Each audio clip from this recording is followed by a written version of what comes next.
კოლაბორაციასა და ქუთაისის საერთაშორისო უნივერსიტეტის შორის თანამშრომლობის მემორანდუმი გაფორმდა.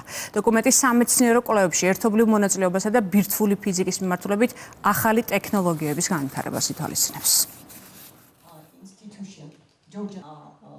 საქართველოს პრემიერ-მინისტრის და საქართველოს მთავრობის ინიციატივით მიმდინარეობს უმაღლესი განათლების რეფორმა, რომელიც ერთ-ერთ გამოწვევა თვლის მეცნიერების მიმართულების გაძლიერების კომპონენტსაც. CERN-ი მოგეხსენებათ, რომ არის საერთაშორისო კოლაბორაცია, რომელიც დაახლოებით უკვე 10 წლეულებია ქართველი მეცნიერები ჩართულნი არიან, როგორც საქართველოს ტექნიკური უნივერსიტეტის, ასევე თბილისის სახელმწიფო უნივერსიტეტის მეცნიერები. ფიზიკა ჩვენთვის საამაყო მიმართულებაა. SHIP ექსპერიმენტი თვითონ წარმოადგენს უდიდეს კოლაბორაციას, რომელიც იქ დაიწყო 2026 წელს და ეს არის დამალული სექტორის ნაწილაკების აღმოჩენა.